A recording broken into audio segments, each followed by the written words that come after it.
Most 3.6-liter Pentastars don't die because they're weak engines.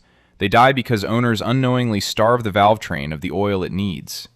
Push an oil change too far, let the level drop, or use the wrong oil, and that faint Pentastar tick can become a $4,000 repair.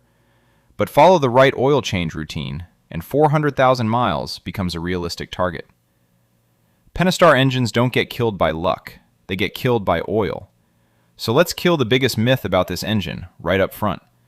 Oil on a 3.6 Pentastar isn't just a slick coating that stops metal grinding on metal. It's also feeding the exact valve train that takes these engines down. Now, here's the good news most owners never hear. This engine sprays fuel onto the back of its intake valves, so it never chokes itself with carbon the way a lot of direct injection motors do. That alone gives it a real shot at big miles. And the thing standing between you and those miles is almost always the oil. You've heard the Pentastar tick, right? On the early 2011 to 2013 trucks, that was the left cylinder head wearing out, and Chrysler quietly redesigned that head in 2014. But the tick didn't leave. And on the 2014 and up engines, the rocker arms ride on tiny needle bearings, and the lifters under them run on oil pressure too. Every one of those parts lives or dies on clean oil reaching the top of the engine fast. So think about cold, thick, dirty oil crawling up there a beat too slow. Those needle bearings run dry for a second, and a lifter bleeds down. That little tick on a cold start is metal chewing metal, and it grows into a $2,000 to $4,000 repair that eats rockers, lifters, and finally, the camshaft. So why does one truck blow up at 100,000 miles while another crosses 300,000? It's the oil, almost every single time. The Pentastars that go the distance skip the miracle bottles. They're just the ones whose owners never let the oil get dirty, low, or wrong. That's the entire trick. There's even a Ram ProMaster on this engine that crossed 626,000 miles, and its owner did nothing fancy. None of these habits cost real money, which is exactly why so many owners skip them. Habit 1 is refusing to run the oil monitor out to its limit. That little oil life percentage on your dash is real, and I won't tell you it's lying. But here's what it actually is. It's a computer guess, built from how you drive, your engine hours, your loads, and how hot it runs. It never once looks at the actual oil in your pan. Really, it's just counting engine hours and driving stress, and it caps out near 350 hours no matter what. So it can't tell that your oil is burned or oxidized. The monitor just knows the math, and on easy highway miles it'll roll you clear out to 10,000 miles. On a lot of engines, that's fine. But on a valve train that ticks the moment it gets hungry, I don't push it. If you tow, if you idle, if you crawl through stop and go, you cook that oil faster than the monitor admits. And that's just how it works. So I bring the interval in tighter, around 4,000 to 5,000 miles on full synthetic. Then, honestly, I sleep fine. Why so careful on a motor everyone calls bulletproof? Because the thing that makes it bulletproof is clean oil hitting those needle bearings. And clean oil is a schedule, not a hope. Oil analysis backs this up, since the wear metals stay low on fresh oil and climb when you chase the computer's last few thousand miles. This isn't about distrusting the tech. It's about knowing the oil here runs a control system, one that reacts to how fresh it is. That's the whole game. Do it this way, and your rockers and lifters get oil that's still working, not oil scraping the bottom of its life. That one habit alone separates a 200,000-mile Pentastar from the one that never sees 120,000. Never let the oil level keep drifting low between your changes. This is the habit almost everybody underrates, and on a Pentastar, it bites harder than folks expect. So why does Chrysler tell its own techs to check the oil first? Because low oil alone can throw the cam timing off all by itself. Its diagnostic path for cam timing complaints starts in one place, and it's not the phaser. It's the oil level. Before a tech ever touches a solenoid, he checks that the engine has enough oil to run the system. Low oil starves those needle bearings of steady pressure. That's worse down low around idle, exactly where the tick loves to live. I've had owners swear their oil light never came on, so they figured they were full. But that dash light waits until you're already in trouble. That light isn't an early warning, it's an alarm bell that rings late. And half a quart low won't trip it. But half a quart low is plenty to make a hungry valve train start talking on a cold morning. So check the dipstick between changes, not just when something already feels off. It takes 30 seconds. Some of these engines sip oil as they age, especially with a tired PCV valve.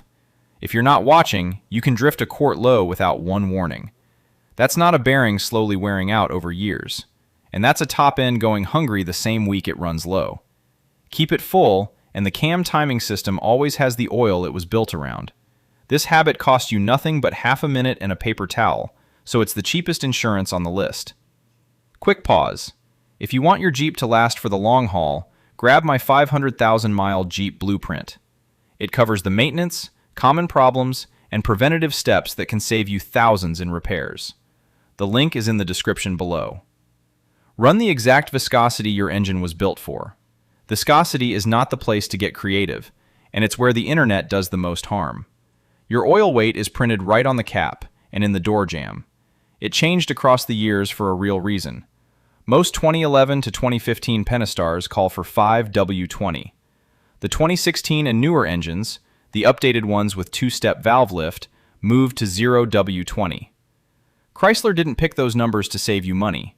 They picked them to match the tolerances and the oil pump inside your exact engine. That thin oil is what fits through the tiny passages in your VVT solenoids and phasers, and those passages are tiny. Run a heavier oil because a forum guy swears it quiets the tick, and you're not protecting anything.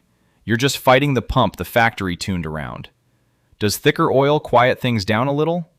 Maybe, for a while, but that's just hushing a symptom, not helping the system that made the noise. And cold mornings are exactly when thick oil is slowest to reach the top, which is the one place a Pentastar can't wait. So match your year. Run a full synthetic that says it meets the Chrysler MS6395 standard right on the bottle. Some big-name oils are great oils and still skip that MS6395 approval, so read the back, not the brand. Get this right, and the oil moves the way the factory intended. Ever stood at the parts counter holding 2 jugs of oil, with no clue which one your Pentastar actually takes? This channel is built for exactly that moment, so tap subscribe. Because the next habit decides whether your Pentastar ever dumps oil down the back of the block, from one plastic part almost nobody swaps in time. Pick a filter built to hold oil, then swap that cooler. On a Pentastar, the oil filter is a cartridge that drops into a housing up in the valley between the heads. 2 things about that housing matter, far more than the filter brand debate people love to have. And the first one is the anti-drainback valve. A weak one lets oil bleed back out of the filter overnight, so every cold start becomes a partial dry start, right when your VVT system needs pressure most. And that timing matters a lot. A Mopar cartridge, part number 681913498C, also sold as the MO349, holds that oil where it belongs. I won't gamble the top end of this engine to save a couple bucks on a mystery filter. The second thing is bigger, and it's the part that blindsides most owners. That whole housing is plastic, and it also holds the oil cooler, with engine coolant running right through it. Those heat cycles crack it. Over-torque the filter cap, and you can crack it yourself. When it goes, it dumps oil, coolant, or both down the back of the block. And people pay to chase a rear main seal that was never the problem. Want to end that risk for good? Replace the plastic housing with an aluminum one before it fails, on your schedule, for a couple $100.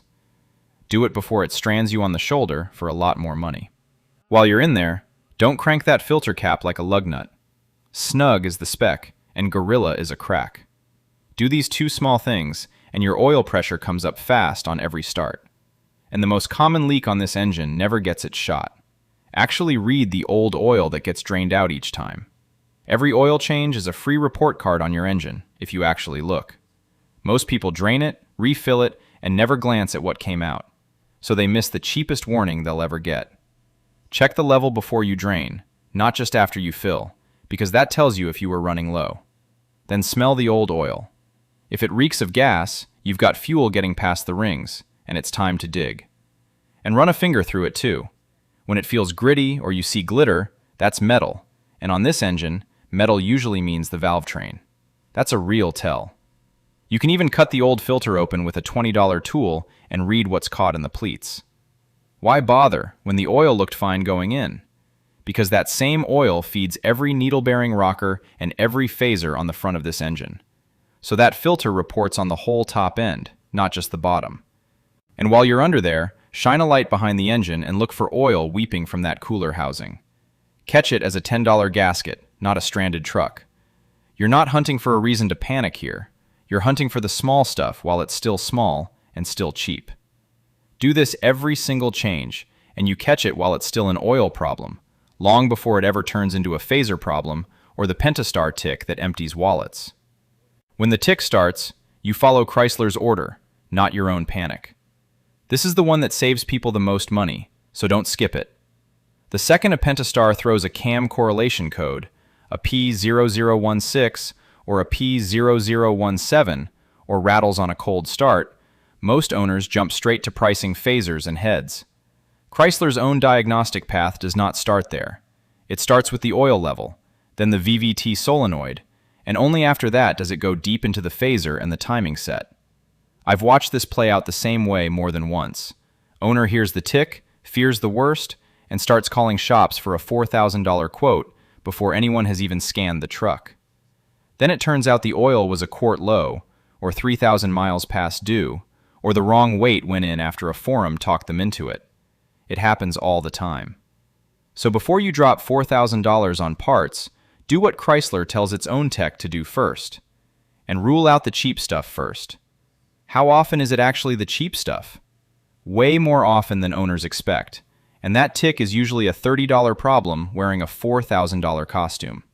Now, catch it early and it stays cheap. Fresh rockers run a few $100 in parts, while a chewed camshaft runs into the thousands. That brings me back to that Ram ProMaster that crossed 626,000 miles.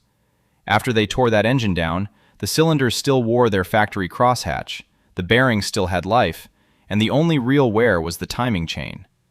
This owner never did anything fancy. He just refused to let that engine go dirty, low, or wrong, and it paid him back with 626,000 miles.